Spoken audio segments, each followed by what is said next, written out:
THR The decline of tightly integrated families. THR The decline of tightly integrated families.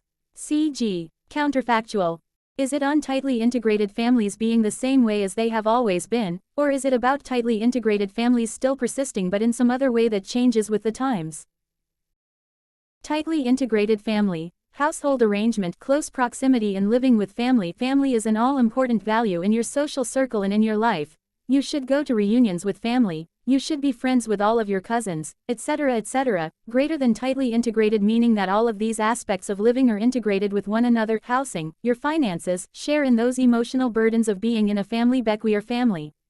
Argument 1. Leverage and relative negotiating power that you have within your family.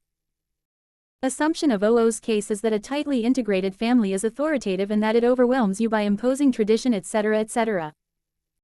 There are many reasons and many expectations that are set within a tightly integrated family for it to be very, very lenient and understanding.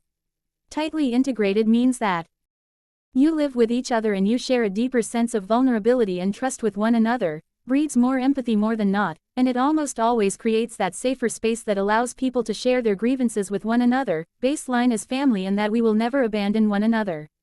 Framing of this argument addresses the individualism argument of OO. Argument 2. The decline of tightly integrated families is often very disruptive and it causes permanent damages to the family members.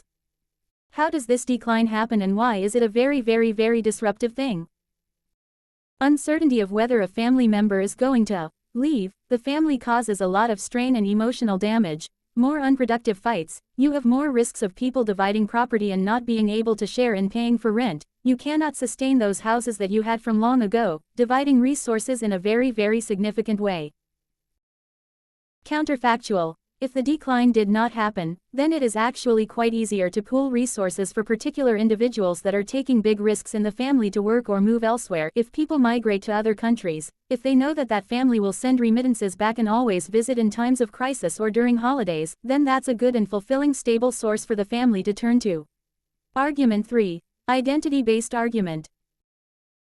Framing. No matter who you are and what you become, every identity in the future is always compared against your childhood and your early family experiences, and this can often be very dissociating and traumatic for a lot of people. And so the reason as to why tightly integrated families are great is because they evolve with intergenerational change, old people that die, while also maintaining some sense of connection with the past lives of these people. Endemic reality. Family will not leave you, even if you choose to leave it on either side. What we do with a tightly integrated family at minimum is to create this space in your living memory that the tightly integrated family persists and that it is constantly changing with you as you grow old, and that is a more wholesome memory to work with.